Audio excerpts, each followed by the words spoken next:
우리가 주님을 볼 때 삶의 모든 고통과 고난이 무효화되고 사라지는 순간이 올 것입니다. 그날이 얼마나 놀라울까요? 그날에 우리는 예수님을 볼 것이고 그분의 놀라운 은혜를 우리는 보게 될 것입니다. 그 날이 다가오고 있음을 인해 하나님께 감사합니다. 그리고 이 놀라운 날에 저와 오늘 함께해 주셔서 감사합니다. 사랑하는 예수님, 오늘 우리에게 행하실 것과 보여주실 것에 감사를 드립니다. 주님께 모든 영광과 찬양이 속해 있습니다. 예수님 이름으로 기도합니다. 아멘. 여러분들에게 지금 말씀드립니다. 저의 놀라운 가족이 되어주셔서 저는 진심으로 여러분께 감사합니다. 예수님 안에서 우리는 가족입니다. 로마서 8장 18절을 보겠습니다. 생각하건대 현재의 고난은 장차 우리에게 나타날 영광과 비교할 수 없도다. 저는 여러분 모두가 이 놀라운 말씀에 대해 생각해 보기를 원합니다. 바울이 생각하건대 현재의 고난은 장차 우리에게 나타날 영광과 비교할 수 없도다. 이 말을 쓸 때 그는 성령의 감동으로 쓴 것입니다. 여러분들도 지금 현재 고난이 있을 겁니다. 네, 맞습니다. 이것이 우리의 삶입니다. 그러나 우리가 당하는 현재의 고난은 장차 우리에게 나타날 영광과 비교할 수 없습니다. 사도 바울은 아주 심한 고난과 고통을 경험했던 사람입니다. 이 바울에 대해 한번 생각해 보세요. 우리가 잠시 고린도 후서를 보겠습니다. 제가 바울이 어떤 고난을 경험했는지 잠깐 말씀드리겠습니다. 그럼에도 그는 이 놀라운 로마서 8장 18절의 말씀을 기록했습니다. 저와 여러분에게 앞으로 나타날 영광에 비해 현재의 고난은 아무것도 아닙니다. 그러나 사도 바울이 어떤 시련과 고난을 겪었는지 한번 생각해 보시길 바랍니다. 고린도 후서 11장 21절을 제가 읽도록 하겠습니다. 나는 우리가 약한 것 같이 욕되게 말하노라. 그러나 누가 무슨 일에 담대하면 어리석은 말이나마 나도 담대하리라. 여기서 사도 바울은 자신의 사도직을 변호하고 있습니다. 왜냐하면 다른 사람이 이 점에 대해 의문을 제기했기 때문입니다. 계속 읽겠습니다. 그들이 히브리인이냐? 나도 그러하며 그들이 이스라엘인이냐? 나도 그러하며 그들이 아브라함의 후손이냐? 나도 그러하며 그들이 그리스도의 일꾼이냐? 정신없는 말을 하거니와 나는 더욱 그러하도다. 내가 수고를 넘치도록 하고 옥에 갇히기도 더 많이 하고 매도 수없이 맞고 여러 번 죽을 뻔하였으니. 여기서 바울은 그가 경험했던 어려움들을 공유하고 있습니다. 유대인들에게 40에서 하나 감한 매를 5번 맞았으며 자기 동족에게 40에서 하나 감한 매를 5번 맞은 바울을 한번 생각해 보세요. 3번 태장으로 맞고 1번 돌로 맞고 3번 파선하고 1주야를 깊은 바다에서 지냈으며 여러 번 여행하면서 강의 위험과 강도의 위험과 동족의 위험과 이방인의 위험과 시내의 위험과 광야의 위험과 바다의 위험과 거짓 형제 중에 위험을 당하고 또 수고하며 애쓰고 여러 번 자지 못하고 줄이며 목마르고 여러 번 굶고 춥고 헐벗었노라. 여기서 바울이 아주 많은 고난을 경험했던 것을 우리는 알 수 있습니다. 그러나 그는 로마서 8장 18절에서 이렇게 말했습니다. 생각하건대 현재 고난은 장차 우리에게 나타날 영광과 비교할 수 없도다. 바울은 현재 고난을 가벼운 고난이라고 여긴 것입니다. 자기가 당하고 있는 모든 시련과 고난을 가벼운 것으로 바라보았습니다. 저는 렉스 함발드 목사님을 기억합니다. 제가 사역을 하며 계속 공격받고 있을 때 그 목사님을 찾아가서 불평하곤 했습니다. 그런데 그 목사님은 저에게 손을 보여주라 하고 손에 못자국이 없는데 왜 이렇게 불평하냐고 저에게 말씀하셨습니다. 저는 지금 이 말을 들어야 할 사람에게 이야기하고 있습니다. 당신은 지금 아주 많은 시련을 겪고 계십니다. 들으세요. 그 고난은 가벼운 고난입니다. 우리가 장차 받을 그 영광에 비해서는 이 고통은 가벼운 고통입니다. 로마서 8장 18절을 다시 읽겠습니다. 여러분에게 많은 위로를 줄 것입니다. 생각하건대 현재의 고난은 장차 우리에게 나타날 영광과 비교할 수 없도다. 이 말씀은 사도 바울이 기록했는데 그는 마음에 확고한 신념을 가지고 있었습니다. 그는 마음에 확고한 신념과 확고한 믿음을 가지고 있었습니다. 바울은 소위 꽃길을 걸은 것이 아닙니다. 레드카펫 길을 걸은 것이 아닙니다. 그는 장미꽃이 주위에 아름답게 펼쳐져 있는 길을 걸은 것이 아니었습니다. 그는 매우 큰 시련들을 겪은 사람이고 자기 동족에게 미움을 받았던 사람이고 몹시 매를 맞았던 사람입니다. 온몸에 피멍이 들었던 사람입니다. 그는 우리가 지금 가지고 있는 삶의 위로를 박탈당했던 사람입니다. 그는 여러 번 굶었으며 여러 번 줄였지만 그는 기뻐했습니다. 그리고 여기서 그는 이 모든 것들이 사라지게 될 그 날을 향하여 아주 쾌활하고 기쁘게 말하고 있습니다. 앞으로 당신에게 나타날 영광에 비해서 현재의 고난은 비교할 수가 없습니다. 이 장차 우리에게 나타날 영광은 당신에게 보여질 것입니다. 빌립보서 4장 4절에 바울은 기뻐하라 내가 다시 말하노니 기뻐하라 이렇게 말합니다. 제가 수년 전에 로마에 갔을 때 사도 바울이 갇혔다는 그 감옥에 가본 적이 있습니다. 그 감옥을 한 번 이상 가봤습니다. 그리고 저는 항상 이 빌립보서 4장 4절의 말씀을 읽을 때면 매우 놀랍니다. 왜냐면 제가 그 감옥에서 서서 봤을 때 거기에는 기둥이 있고 그 기둥에서 족쇄로 발이 묶입니다. 이렇게 어둡고 추운 감옥 안에서 바울은 기뻐합니다. 여러분이 로마에 가시면 그 감옥을 오늘날에도 방문할 수 있습니다. 주 안에서 항상 기뻐하라. 내가 다시 말하노니 기뻐하라. 제가 1970년대에 교회를 갔을 때 이 빌립보서 4장 4절의 말씀으로 이루어진 찬양을 많이 불렀습니다. 그 가사는 주 안에서 항상 기뻐하라. 내가 다시 말하노니 기뻐하라. 이렇게 이루어져 있었습니다. 바울은 이 말을 하고 있을 때 감옥 안에서 한 말입니다. 너무 놀랍습니다. 그는 우리에게 지금 힘을 주는 격려와 조언을 하고 있는 겁니다. 생각하건대 현재의 고난은 장차 우리에게 나타날 영광과 비교할 수 없도다. 바울이 이렇게 말한 이유는 아주 강력한 것을 이해했기 때문입니다. 저는 또 여러분들이 이 점을 이해했으면 좋겠습니다. 우리가 겪는 어려움은 지속되는 것이 아닙니다. 당신의 고난과 고통은 지속되지 않을 것입니다. 바울이 이 점을 알았던 겁니다. 이 우리가 겪는 가벼운 고난과 고통은 단지 지금을 위할 뿐입니다. 내일에는 아닙니다. 단지 현재에 존재할 뿐입니다. 그리고 두 번째로 이 고통은 아주 순간적인 것입니다. 잠시 있는 것입니다. 이 고난과 고통은 오직 이 세상의 현재의 삶에만 국한된 것입니다.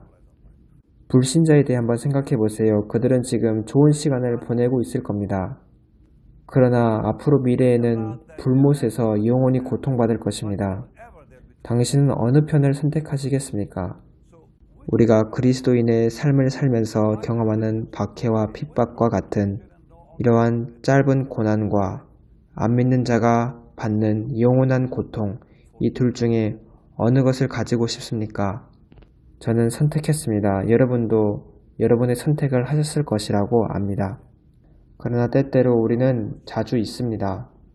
사람들은 당신에게 핍박할 수 있고 공격할 수 있고 당신에 대해 악한 말로 거짓을 말할 수 있습니다. 그리고 당신이 정말 마귀라고 여기며 마귀처럼 당신을 대할 수 있습니다. 저도 이것을 다 경험한 사람입니다. 오늘날까지도 어떤 사람들은 저에게 여전히 이렇게 공격합니다. 제가 이러한 시련을 오랫동안 겪어왔지만 이것은 더 이상 저를 괴롭히지 않습니다. 바울이 겪는 고난이 그에게 방해가 되지 않았던 것처럼 이렇게 우리가 겪는 삶의 작은 고통과 고난들은 다 사라질 것입니다. 불신자가 영원히 받을 그 고문과 고통에 대해서 생각해 보시길 바랍니다. 우리가 겪는 고통과 시련들은 마치 그림자와 같아서 왔다가 사라지는 겁니다. 제가 말하고 있는 것을 잘 생각해 보세요. 어떤 사람은 정말 이 말 듣는 것이 필요할 겁니다.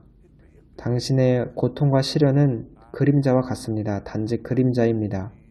곧 사라질 겁니다. 저는 지금 오늘 이 메시지를 들어야 할 사람에게 이야기하고 있다고 믿습니다. 제가 성경을 통해 말하고 있는 것을 잘 들으세요. 제 의견을 말하는 것이 아니라 말씀에서 어떻게 말하는지 전해드리고 있습니다. 그래서 우리는 이 모두 눈물의 골짜기를 다 통과할 것입니다. 하지만 이 눈물의 골짜기를 거의 다 통과했습니다. 우리는 이 눈물의 골짜기를 지나 영광의 나라라고 불리는 천국으로 들어가게 될 것입니다. 거기에는 더 이상 눈물이 없고 더 이상 고통도 슬픔도 없습니다. 더 이상 고통이 없습니다. 이것은 하나님의 약속입니다. 우리가 모두 천국에 갈 때 그 날은 정말 기쁨의 날이 될 것입니다. 우리가 모두 예수님을 보게 될 때 우리는 노래하며 승리의 함성을 외칠 것입니다. 이렇게 많은 어려움이 있지만 괜찮습니다. 그것들 모두 지나가게 될 겁니다. 때때로 그것이 영원히 머무를 것처럼 보여도 그들은 지나가게 되어 있습니다. 이제 바울이 본 것을 우리가 함께 보겠습니다. 한 번 더 로마서 8장 18절을 보겠습니다. 생각하건대 현재의 고난은 장차 우리에게 나타날 영광과 비교할 수 없도다. 그는 하나님의 영광을 보았습니다. 이것은 정말 중요한 것입니다. 시편 16편 11절을 보면 주님 앞에는 충만한 기쁨이 있고 주의 오른쪽에는 영원한 즐거움이 있다고 말씀합니다. 그래서 사도 바울은 다윗이 시편에서 본 것과 같은 것을 본 것입니다. 저는 여러분이 앞으로 보게 될 그 미래는 여러분이 상상하는 것보다 더 밝고 여러분의 영원함은 여러분이 믿을 수 있는 것보다 더욱더 영광스러울 것임을 기억해 주셨으면 좋겠습니다. 주께서 생명의 길을 내게 보이시리니 주의 앞에는 충만한 기쁨이 있고 주의 오른쪽에는 영원한 즐거움이 있나이다. 이것은 또한 예수님이 보신 것입니다. 예수님께서 십자가에 달리셨을 때 그 앞에 있는 즐거움을 위하여 십자가를 참으셨습니다. 자신 앞에 있는 그 기쁨을 인하여 그 영광을 보시고 십자가를 참으셨습니다. 우리는 이것을 보아야 합니다. 지금 벌어지는 일이 아니라 앞으로 올 것을 보십시오. 여러분의 지금 현재의 문제는 장차 나타날 그 영광과 비교할 가치가 되지 않는 것입니다. 제가 계속 반복해서 말하는 이유는 누군가가 이 말을 들어야 하기 때문입니다. 그래서 지금이야말로 우리가 믿음으로 하나님의 그 약속의 말씀을 붙잡아야 할 때입니다. 그 말씀을 살아내어야 합니다. 기뻐하십시오. 여러분은 거의 다 도달했습니다. 주 안에서 기뻐하라. 내가 다시 말하노니 기뻐하라. 또 바울은 아주 놀라운 것을 말합니다. 로마서 8장 18절에 우리에게 나타날 영광 이렇게 되어 있는데 영어 성경을 보면 우리 안에 나타날 영광으로도 번역됩니다. 그러면 우리 안에 나타날 영광이라는 것이 무엇일까요? 여기서 바울은 아주 아름다운 것을 이야기하고 있는 것입니다. 함께 고린도 전서 15장을 보겠습니다. 주님의 영광스러우신 약속에 대해 감사를 하나님께 드립니다. 고린도 전서 15장 49절을 읽겠습니다. 우리가 흙에 속한 자의 형상을 입은 것 같이 또한 하늘에 속한 이의 형상을 입으리라. 바울이 우리 안에 나타날 그 영광에 대해 이야기했는데 그것이 무슨 의미인지 한번 생각해 보시기를 바랍니다. 그 날이 되면 여러분은 완전한 몸을 가지게 될 것입니다. 그날에 여러분은 완벽한, 온전한 몸을 가지게 될 것입니다. 왜냐하면 우리가 흙에 속한 자의 형상을 입은 것 같이 또한 하늘에 속한 이의 형상을 입는다고 말씀하기 때문입니다. 제일 흥미로운 약속 중 하나인 것입니다. 저는 이 말씀을 너무너무 사랑합니다. 여러분이 나이가 점점 더 들어갈수록 여러분은 이제 이 현재 몸에서 자유롭게 되고 싶다는 느낌을 갖게 될 것이고 육체라고 불리는 이 감옥에서 자유케 되는 날이 빨리 다가오기를 소망할 것입니다. 빌립보서 3장 20절입니다. 그러나 우리의 시민권은 하늘에 있는지라 거기로부터 구원하는 자 곧 주 예수 그리스도를 기다리노니 우리의 시민권은 하늘에 있습니다. 여기가 아닙니다. 우리는 이 땅에서 나그네이고 이방인입니다. 제가 여러 번 말씀드렸지만 다시 말씀드리겠습니다. 여러분이 믿는 자로서 강하게 되고 싶으시다면 지금 현재의 삶을 앞으로 다가올 삶을 위해 살기 시작하십시오. 다음 생애의 삶을 이 현재 삶에서 살기를 시작하십시오. 하늘의 것을 생각하십시오. 지금 여기서 이루어지고 있고 진행되어지는 일들을 잊으세요. 여기에 있는 것은 단지 지금뿐입니다. 이것은 지나갈 것이고 지금 이미 사라져가는 그림자입니다. 우리가 예수님을 보게 되는 그 날은 얼마나 놀라울까요? 우리가 예수님의 얼굴을 볼 때 우리는 그분의 은혜의 놀라움을 보게 될 것입니다. 주님께서 우리들의 손을 잡으시고 그 약속의 땅으로 인도하실 것입니다. 얼마나 영광스러운 날일까요? 그래서 우리가 주님을 보게 될 날이 다가오고 있습니다. 오, 사랑하는 예수님께 찬양을 드립니다. 주님은 우리의 몸을 변화시키실 분입니다. 그는 만물을 자기에게 복종하게 하실 수 있는 자의 역사로 우리의 낮은 몸을 자기 영광의 몸의 형체와 같이 변하게 하시리라. 더 이상 고통이 없고 고난이 없고 질병이 없습니다. 더 이상 시련과 눈물과 고난이 어려움이 없을 것입니다. 영광의 몸을 입게 될 것입니다. 만물을 자기에게 복종하게 하실 수 있는 자의 역사로 우리의 낮은 몸을 자기 영광의 몸의 형체와 같이 변하게 하시리라. 저와 여러분이 주님을 보게 될 때 이 일이 일어날 것입니다. 그리고 고린도전서 13장에 바울이 말한 것에 대해 이제 생각해 보세요. 여기 아주 심오한 말씀이 있습니다. 고린도전서 13장 12절입니다. 우리가 지금은 거울로 보는 것 같이 희미하나 그때에는 얼굴과 얼굴을 대하여 볼 것이요 지금은 내가 부분적으로 아나 그때에는 주께서 나를 아신 것 같이 내가 온전히 알리라. 모든 신비가 우리에게 알려질 날이 옵니다.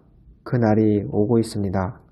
우리의 생각이 새로워질 것이고 우리는 그리스도의 마음을 가지게 될 것입니다. 그가 우리를 아시는 것처럼 우리가 그를 알게 될 것입니다. 저는 제가 방금 말한 이 말이 제가 지금까지 했던 말 중에 제일 놀라운 말이라고 생각합니다. 저는 알 것입니다. 여러분도 알게 될 것입니다. 바로 예수님께서 저와 여러분을 아는 것처럼 우리도 예수님을 그와 같이 알게 될 것입니다. 다윗은 시편에 이렇게 고백합니다. 주님은 내가 생각을 하기 전에 그 생각을 먼저 아시고 내가 어떤 말을 하기도 전에 그 말들을 아십니다. 주님은 저를 전적으로 아십니다. 제가 앉을 때나 제가 일어설 때나 그 행동을 하기 전부터 저를 알고 계십니다. 우리는 그날에 이와 같이 주님을 알게 될 것입니다. 그가 우리를 아는 것처럼 우리도 그를 알게 될 것입니다. 다윗은 나를 향한 주님의 생각이 너무나 놀랍습니다. 라고 고백합니다. 또 주님께서 우리를 향해 가지고 계시는 생각은 하늘의 별보다 해변의 모래보다 더 많다고 다윗은 말합니다. 또 내 형질이 이루어지기 전에 주의 눈이 보셨으며 나를 위하여 정한 날이 하루도 되기 전에 주의 책에 다 기록이 되었나이다. 그날이 되면 우리도 귀하신 주님을 이렇게 알게 될 것입니다. 우리가 현재 상상할 수 있는 것보다 더 크게 주님을 알게 될 것입니다. 바울은 내가 그리스도와 그 부활의 권능과 그 고난의 참여함을 알고자 하여 라고 말합니다. 이 갈망이 우리 모두에게 가지고 있는 것입니다. 당신 속에 나타날 하나님의 영광에 대해 생각해 보십시오. 왜냐하면 그렇게 될 거라고 바울이 말하기 때문입니다. 현재 고난은 장차 우리에게 나타날, 영어 성경을 보면 우리 안에 나타날 영광과 비교할 수 없도다. 당신 바깥에 있는 영광이 아니라 당신 안에 그 영광이 나타날 것입니다. 그날에 예수님이 빛나시는 것처럼 여러분이 빛날 것입니다. 시편 138편을 보겠습니다. 제가 이 말씀을 오래전에 전했었지만 지금은 새로운 빛으로 이 말씀을 이해하고 있습니다. 제가 생각하는 것은 여러분도 나이가 더 들어갈수록 성경을 보는 것이 더 바뀔 것입니다. 왜냐하면 신앙의 결승선이 눈앞에 가까이 다가오기 때문입니다. 시편 138편 8절입니다. 여호와께서 나를 위하여 보상해 주시리이다. 여호와여 주의 인자하심이 영원하오니 주의 손으로 지으신 것을 버리지 마옵소서. 영어 성경에 보면 여호와께서 나를 온전하게 하시리니라고 되어 있습니다. 이렇게 온전하게 되는 것이 저와 여러분에게 중요한 부분입니다. 네, 맞습니다. 우리가 나중에 그날에 하나님의 임재 앞에서 온전하게 서게 될 날이 다가오고 있습니다. 그리고 우리는 예정함을 입었습니다. 이것이 바울이 그 로마서에서 말하고 있는 겁니다. 우리는 우리에게 나타날 영광, 즉 예수님의 형상으로 우리가 변화받는 것은 우리가 예정함을 입었기 때문입니다. 이것이 우리의 마지막 목적지이고 우리의 완전함으로 가는 길입니다. 다윗이 아까 여호와께서 나를 온전하게 하시리이다 라고 말했는데 이것이 그 의미라고 생각합니다. 로마서 8장 29절입니다. 아주 놀라운 말씀이 있습니다. 저는 이 말씀이 여러분에게 큰 축복이 되기를 정말로 기도합니다. 하나님이 미리 아신 자들을 또한 그 아들의 형상을 본받게 하기 위하여 미리 정하셨으니 이는 그로 많은 형제 중에서 맏아들이 되게 하려 하심이니라. 제가 오늘 지금까지 이러한 말씀을 나눈 이유는 여러분들이 지금 겪고 계시는 그 문제에 대해 걱정하고 계속 생각하고 있다고 생각하기 때문입니다. 저는 지금까지 삶을 살면서 트럭 몇 대 분량의 어려움과 문제들을 경험했습니다. 그러나 그날에 우리는 주님을 온전히 보게 되고 주님과 같은 형상으로 변화받을 것입니다. 요한일서 3장 2절입니다. 사랑하는 자들아, 우리가 지금은 하나님의 자녀라. 장래에 어떻게 될지는 아직 나타나지 아니하였으나 그가 나타나시면 우리가 그와 같을 줄을 아는 것은 그의 참 모습 그대로 볼 것이기 때문이니 우리는 영광스러운 그분의 빛의 왕국에서 주님과 함께 영원히 있을 것입니다. 우리가 당하는 현재 고난은 앞으로 나타날 영광과 비교할 수 없습니다. 이 땅의 고난과 천국의 영광은 서로 비교가 안 됩니다. 예수님의 그 임재 안에서 단 한순간에 이 모든 어려움과 고난들은 무효화되고 취소되고 사라질 것입니다. 하나님의 임재 안에 있는 그 영광의 단 한순간, 단 1초 만에 저와 여러분이 겪었던 삶의 모든 고난들은 사라질 것입니다. 그래서 제가 오늘 설교의 제목을 모든 삶의 고통과 고난을 무효화시킬, 취소시킬 순간이라고 정한 이유입니다. 완전한 축복이 오고 있습니다. 오래된 찬양 가사를 하나 소개하겠습니다. 우리가 예수님을 볼 때 가치가 있을 것입니다. 삶의 시련이 매우 작게 보일 것입니다. 우리가 예수님을 볼 때 우리가 사랑하는 그분의 얼굴을 보는 즉시 모든 슬픔이 지워질 것입니다. 우리가 그리스도를 볼 때까지 신앙의 경주를 담대하게 하세요. 예수님을 볼 때 그것은 가치가 있을 것입니다. 삶의 시련들이 매우 작게 보여질 것입니다. 우리가 그리스도를 볼 때 사랑하는 그분의 얼굴을 보는 순간 그분은 우리의 모든 슬픔을 지우실 것입니다. 그래서 우리가 그리스도를 볼 때까지 우리의 경주를 담대하게 합시다. 네, 맞습니다. 그 날이 다가오고 있습니다. 여러분이 삶의 어려움을 겪고 있는 것을 압니다. 어렵고 또 고통스러울 겁니다. 하지만 그것도 이제 다 끝나갑니다. 거의 다 끝나갑니다. 기도하겠습니다. Let's pray. Lord, thank you for your word. Thank you, Lord, that these trials are just for now. These light trials, you call them light, Lord, they are. In comparison with the glory that's coming, they're nothing. One of these days, in your precious presence, in your wonderful presence, where there's fullness of joy, these trials will be gone and forgotten forever, as though they never happened. Now, Lord, strengthen that one who is listening, who needs to be strengthened today. Let them forget the troubles. Let them see the glory. Let them see the beauty of what's coming their way forever. To you be all the praise. Can you 함께 손을 들고 주님의 약속에 대해 감사를 드립시다. 성경이 없으면 저와 여러분은 어디에 있겠습니까?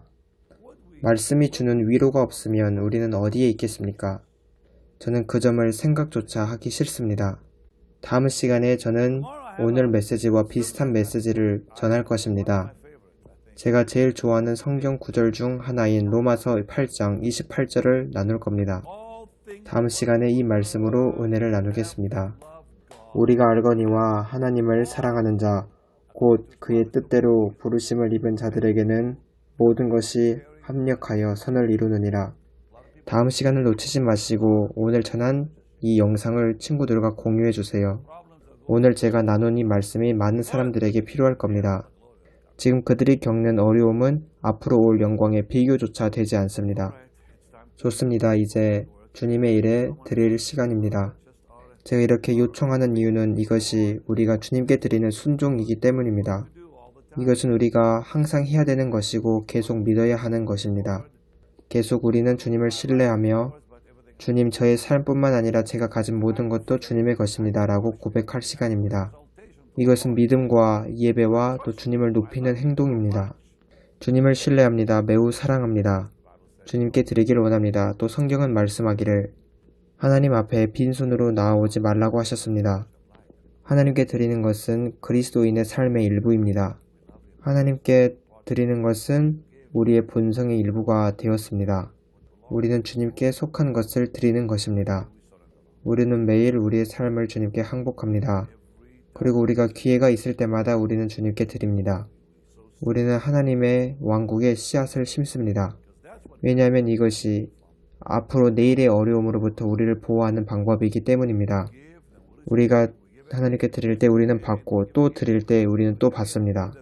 그러나 중요한 것은 우리가 매번 드릴 때마다 그 드리는 것은 우리의 미래를 재정적으로 보호한다는 사실입니다.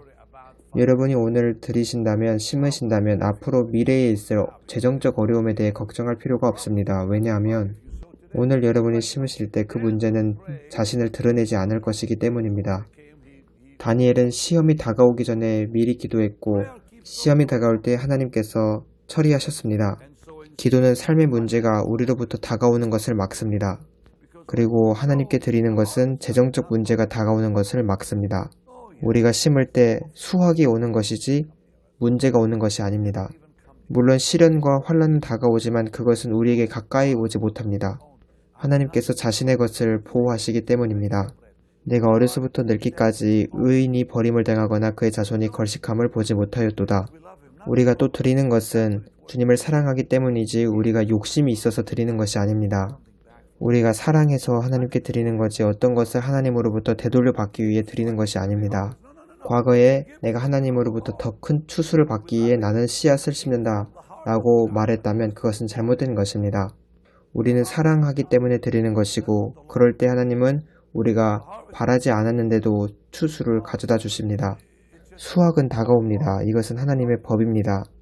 이것은 하나님의 법칙이기 때문입니다. 여러분이 드리는 것이 무엇이든 항상 드릴 때마다 여러분은 받습니다. 미움을 심으면 미움을 거두고 사랑을 심으면 사랑을 거둡니다. 무엇을 심든지 삶 속에서 거두게 됩니다.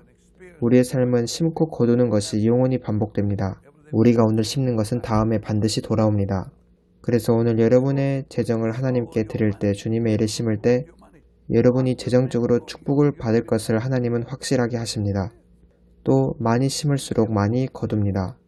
씨앗이 클수록 수확도 큽니다. 주님 이들이 순종할 때 복 주시옵소서. 오늘 주님의 말씀으로 인하여 감사합니다. 삶의 문제는 가벼운 문제이고 앞으로 다가오는 그 영광과 전혀 비교될 수 없을 정도로 작은 것입니다. 주님 그리고 오늘 주님의 백성을 복 주시옵소서. 그들을 형통하게 하시고 증가시켜 주셔서 예수님의 강하신 이름으로 기도합니다. 아멘. 이제 여러분은 베닌 홈페이지에 가셔서 심을 쓸 수 있고 미국에 계신 분은 BHM457777로 문자를 주시면 됩니다. 그리고 다음 시간에 방송을 놓치지 마세요.